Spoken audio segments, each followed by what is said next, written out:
ధర్మం వైపు నిలబడితే ప్రకృతి కూడా మన వైపు నిలుస్తుంది. సుందరకాండలో ఒక అద్భుతమైన సత్యం తెలుస్తుంది.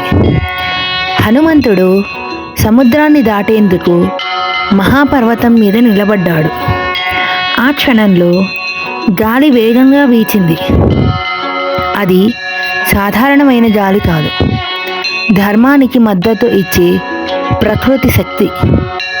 మంచి పని కోసం బయలుదేరిన వారికి ప్రపంచమే సహాయం చేస్తుంది. అడ్డంకులు తొలగిపోతాయి, అవకాశాలు పెరుగుతాయి, మార్గం స్వయంగా తెరుచుకుంటుంది.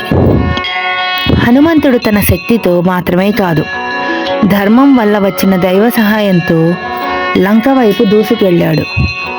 మన జీవితంలో కూడా ఇదే నిజం. స్వార్థం కోసం కాదు, మంచి కోసం పనిచేస్తే ప్రకృతి, దైవం, పరిస్థితులు అన్నీ మనకు తోడుగా నిలుస్తాయి.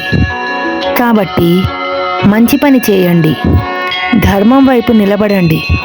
మీకు అవసరమైన సహాయం సమయానికి తప్పకుండా వస్తుంది. మీరు కూడా ధర్మం మీద నమ్మకం ఉంటే కామెంట్లో జై శ్రీరామ్ అని టైప్ చేయండి.